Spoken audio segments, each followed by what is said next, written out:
I think we go through things to learn things, and I don't want to waste it. All right. Well, thank you for taking the time to talk with us, Peaches. So your daughter contacted us to interview you about some amazing things that you've recovered from and gone through. So we're just going to talk a little bit about that today. So I just kind of want to go back. You had a stroke. You said it was 3.5 years ago, yes, around there. It was June 2014. Can you kind of take us back to the time before that? I know like you had just run a 5K and were pretty healthy. Can you tell us about what that time was like? I was probably the most healthiest at that point in my life, because it was my goal before I reached a certain age to run a 5K, and I was going to run the whole thing. So, and I did it. It was 2 weeks before my stroke, and it was shortly after I did the 5K, I had a headache, and I contributed to a sinus headache, and so I just kind of let it go, and then it was a persistent, and so I called the doctor, and I just told him I had a sinus infection, so he gave me some medicine, and I realized it wasn't doing anything. And so it was, 2 weeks later, I got up on a Saturday morning. I was going to get up and run because I was getting ready to run a half a K.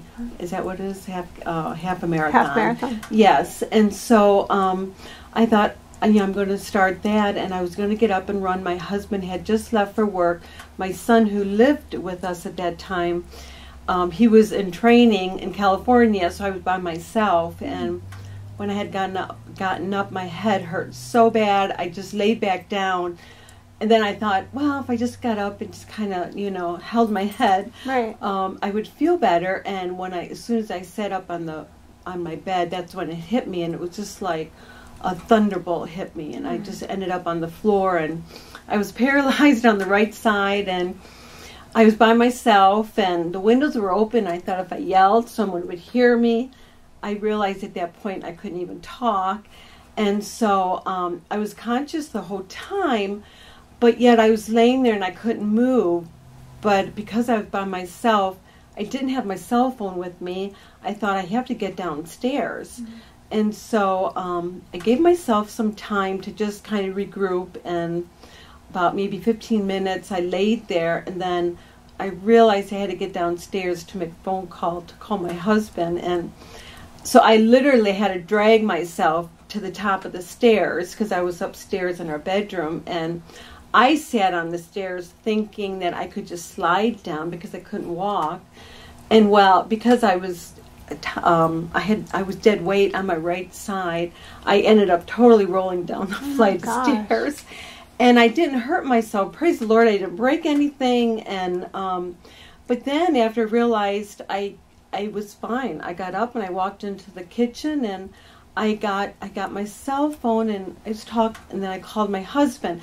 But I had to really think about calling, how to do it. And but thankfully he picked up right away. And I said, you better come home, something weird really happened. And so he came home, and I was feeling great, and there was just part of me that thought, maybe I won't go to the hospital. But then, and I was bleeding. I had hit my face and my arm when I fell down the stairs. So were you still paralyzed at that point? No, it kind of went. Oh my gosh! Okay. It was like for a half hour. Is when I was paralyzed for a half hour.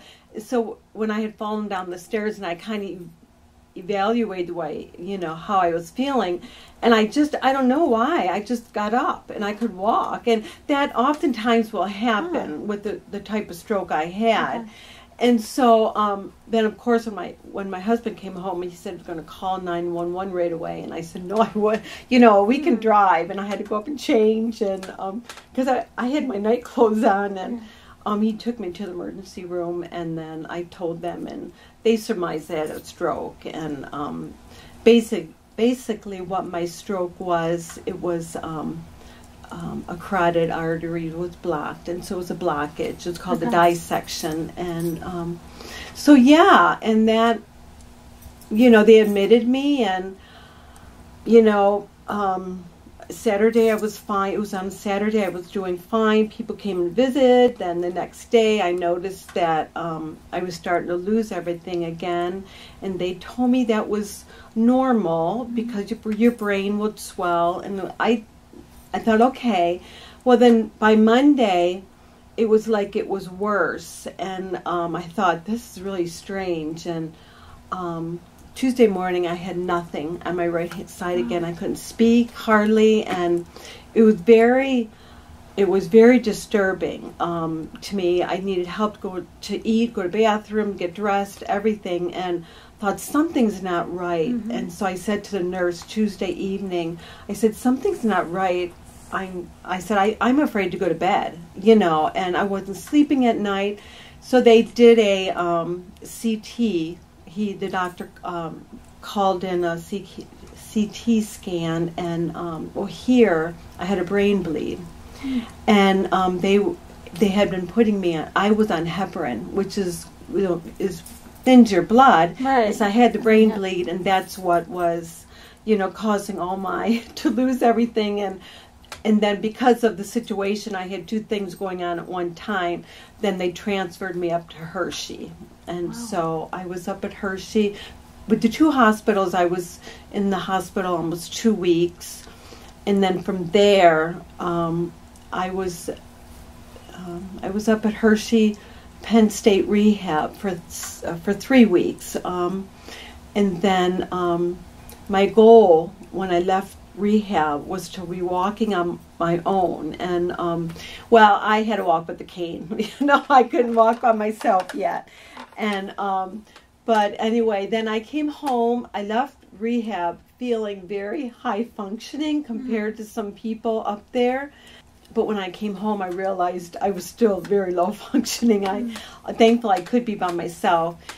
And then I was in rehab, outpatient rehab, for about 4 months. I couldn't drive for 6 months, and I was off work 6 months. Then my insurance ran out, typical. And so then I basically went to a gym and started my own rehab. That's, the short of it. Yeah. I mean, what was going through your head when you were, like, on the floor, unable to move half of your body? Well, I was going to be 60 years old, and I'm thinking, I was feeling old at that time, and I was like, but at that point, I was like, no, I'm too young. I'm too young to die. Oh my And that's what I was thinking, you know? Yeah, I can imagine. Yeah, and so my dad had stroke, so it was in our family.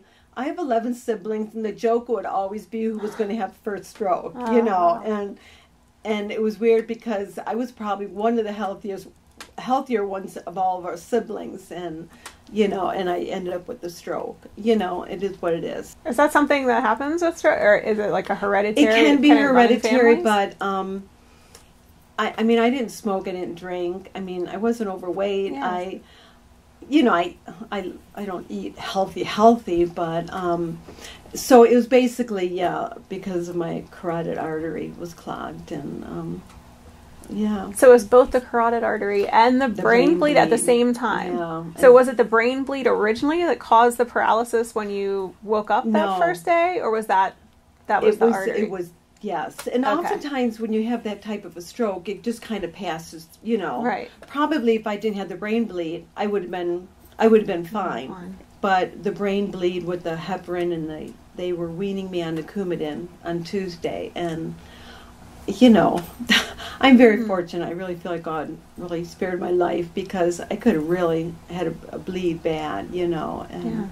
So I mean, it's like, my poor daughter, it's like, we're not like, we don't cry a lot about, but I think we cried more. It was just such an emotional, I can imagine. For her. When you first got home, you said it was, 6 weeks before you were allowed to come home? It was 6 weeks, almost 6 weeks, about 5 weeks I was away from home. Were you were you here, and you said you were alone when you came home? You were was. Allowed to be alone? Were you nervous? Well, I promised my family I wouldn't go up the stairs. You know what I mean? Well, yeah. I was very careful. Okay. I did not want anyone coming home with me. So I was nervous, but I I was smart enough that I knew what I could do and what I couldn't do. I was going to rehab 3 days a week, and people would come in, and, you know, they would have to drive me. So yeah, it was just a really slow time in my life, you know, because normally I worked a lot of hours. I worked, you know, and I would do a lot, but it was like my life completely stopped at that point, you know, because I couldn't go anywhere, and I just stayed home, and you know, we go to a church in Lyd. It's a Lancaster evangelical free church, and they were wonderful. I mean, we have a life group we belong to, and I just can't say enough. You know, I had meals brought in for 4 months. Wow. You know, it was just That's wonderful. Great. And I finally said to my husband, you know, I think we should stop. I think this would be good therapy for me to start, you know, cooking and stuff like that. But I just felt so loved and cared for, not only with my family, you know, but with church and with people I work with at Oregon Dairy. It was, you know, when you can't drive, you're kind of stuck. So when you first got home, what was kind of the prognosis for how your recovery was going to go? Well, when I was in rehab at Hershey, the doctor I had, and, you know, I know he told me he was a very optimistic doctor. He said, I see the glass half full and not half empty. He said, you're going to get back, you know. He said, I see the way you're moving. I'm very independent. So, you know, I really worked. I mean, I knew what I had to do. He said, you know, you're going to get back to how you should be, back to normal. And so I was really striving and working for that. Unfortunately, I didn't. But compared to where I was, I'm doing great. You know, I'm limited with some things I can do. But, you know, I can't run. I can't ride a bike. It's hard for me to walk a long distance. It's hard for me to climb stairs. My right hand, it's hard for me to do fine motor skill things. And but he said, and, you know, it's so important that you keep moving. You know, it was very, not that it was painful, but it was exhausting. Yeah. And I can understand why people sit in a chair and don't do anything, you know, but I realized that I couldn't do that. So no, I felt like my goal was to get out there and do what I could to get back to where I needed to be. There were some key people, Oregon Dairy, and they were such a blessing to me because they kept my job for me. And some things can make me cry easy, and this is one of them. It's okay, cry away. But you know, they said, whenever you come back, we have your job for you, and whatever you can come back at your capacity. And I did. When I left, you know, before my stroke, I was one of their main decorators, you know, and I was fast and I was very efficient. When I went back to work, all I could do was ice cupcakes, and it was a big tip. That was it. Yeah. That's all I could do. But they paid me the same, you know, it was wonderful. That's great. And that was one of the best therapies. I worked 3 days a week, and I started out 5 hours, 6 hours, and I'm up to 7 hours. But I decorated cupcakes, and then I could do borders. Then I started doing flowers. It was months. I would decorate the whole cake, and then I would just ask someone to write for me because I couldn't write for a while. Yeah. And so the girls were just phenomenal. You know, never once did I feel like you know, I was a bother. Right. And so when we had the understanding, if I needed help, you know, I would ask, because I know it was hard for them to see me, you know, not be able to do some of the things that I could do. And then another key person was, I'm on the worship team at church, and the worship leader, his name's Ken Martin, you know, he encouraged me to come back, and he changed some schedules around so my daughter could drive me, you know, because we were on the same team. And one thing I did was lose a lot of confidence when I had my stroke. I mean, you're kind of starting over. You're learning how to walk. You're learning how to write. So these people that just they poured into my life. Yeah. You know what I mean? And but there were so many other people, that were just so instrumental. It was hard because I had to have people drive me to rehab. It was in Reading, and but it's like I had a list of women that wanted to do it for me, and awesome. It's just, I don't know. It was a blessing. Yeah. I got to know different women that I wouldn't have gotten to know, and your daughter was telling us how you had such a positive attitude and just always like I'm going to do this and I'm going to get through it, and I just, did. Helping other people in similar situations and just always having like a caring heart about others despite what you were going through. So I did have my days, I'll be honest, I did, and I think, and I tell people that's okay, but I didn't stay there. Yeah. You know what I mean? It was, some days I just needed a day to feel sorry for myself, and I did, but then, it was like, the next day it was like, that's it, I had my moment, but I always came through. I always felt like God helped me through it. He played a big part in the whole thing, and I was determined that I wasn't going to be bitter. I wanted to become a better person, and I have a young girl. She's 28 years old, and I don't know if I should even say she's an Amish mother of 4 children, and she had a stroke, a really bad stroke, and I've known her now 2.5 years, and we just ministering to her has been such a blessing. And now her and I were friends now, you know what I mean? And there's a lady up in Etown that's a little older than me, and she just, I feel like God has placed me into her life for a reason. And so I'm going up actually on Thursday to visit her again. And I go to a support group. I didn't at first, but then I went up because I needed some affirmations about things I was feeling, things I was going through. I wanted to know if they were normal. Sure. And so I started going up there. It was very helpful. But now I find I've come full circle. I go up there. You're the one helping people. Yeah. That's great. But it's still good to go because I still can learn from, I still have questions even after all this time. So you have a stroke 3 years ago, and you're going through the recovery and on the mend from that, and then you find out that you have breast cancer. I did, yeah. I can't even imagine. Well, that was like, wow, So could you take me through that? Like, how did you find out, and how did you react to hearing that? Well, I'm going to say something that, because I'm embarrassed that I didn't do this, and I'm saying this because it's so important. I didn't go for a mammogram for 10 years. After my stroke, I was feeling very healthy, and I went and had my physical, and then, this was 2 years back, he said to me, you haven't had a mammogram. He said, you need to get one. I didn't go that year. So I went the following year, just this past July, and I had my physical done, and he said, he said about the mammogram. He said, I'm calling your prescription right now. He said, I think you need to make an appointment. Right. Not that he felt anything. Yeah. And so I made the appointment even before I left the parking lot that day. And then I went 2 weeks later, and I was at the gym when I got the phone call. And I thought it was for maybe it's an abnormal whatever, right. My physical. And then she said, no, it's from your mammogram. We saw some spots. And I'm like, what?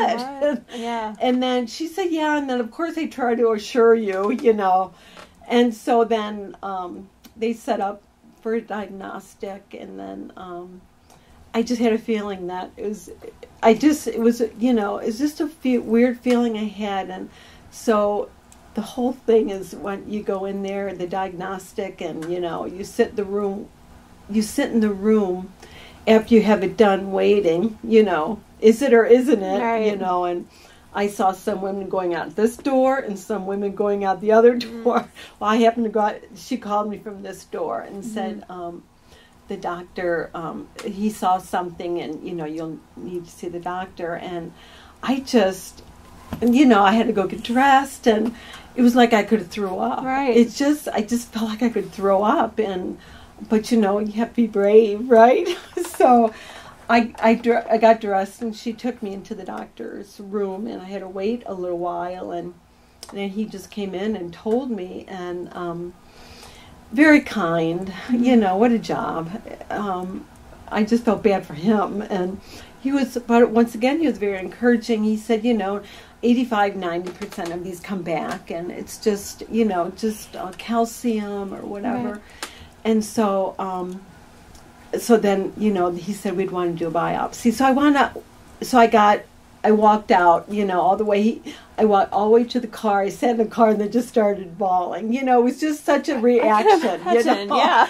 And what I'm else? not like that, but I did. It just came out, and then they set up all your appointments, and so I had the biopsy, and then I had the lumpectomy. Now, how was it? The biopsy, they came back that it was positive, and then and I knew, for some reason, I don't know why, I knew when the doctor called. I just had that feeling, and then we went to the appointment to set everything up, and you know, once again, it's not that I wasn't taking it serious, but I was very fortunate. It was very early stage. So then, you know, they'd like you to get it out right away, you know, and so I did, and they did the lumpectomy, and thankfully all I had to do was radiation. I didn't have to have chemo or anything like that, and they removed everything, and so yeah, but you know, just going through the radiations, I was like, I can't believe it's me doing Yes. this, you know. It's like, this is crazy, you know, but I don't know. One hand, I felt very thankful. I have friends who are going through some very devastating cancer, and so it was almost like embarrassing, you know, to go through something so little, but it was, but there was mixed emotions for me, to be honest with you. But it was a big deal to me and my family. But yeah, compared to other people, I mean, really, I mean, I'm cancer free. Twice a year now I have to go, you know. So the treatment's over with and everything. The treatments are over, and thankfully I only had to have 16 sessions compared to like 35, and actually they would have just put me on medicine, but because of my stroke, one of the side effects is clotting, and they said no, so that's why I went for the radiation. So it was just, the doctor said it would be a bump in the road, and that's what it was. It's just a little bump. But I am recovering a little bit from it, to be honest with you. You know, I'm just like, okay, now, you know, what's next? You know, so yeah, that's probably what I would be thinking too. Your daughter's right about your attitude, though. Like, you're worried about the doctor having to give you the news, and everyone else who has things worse. Do you ever have those days where you're thinking, why me? Like, why? I honestly never did. Sometimes I get discouraged. Yeah. You know, especially the physical aspect from my stroke. When I can't do what I used to do, I'll get discouraged. But no, I can honestly say, I just feel everything that comes into my life is from the Lord, and they're not bad things. They're for a reason. I can honestly say that. Yeah. It's amazing. I grew up with a mother who was a survivor. You know what I mean? And a lot of my siblings that's how we grew up. You know, you're survivors. You do what you have to do to make it work. And so I guess that's how I view this. Now, maybe if there's a third thing that happens, I don't know. It might be different. So, yeah. But, yeah, it could be worse. It could be worse. I could be in a wheelchair. You know, I could have, you know, full-blown breast cancer. Yeah, that's how I look at it. That's a great way to look at life. I do. There's a lot to be thankful for.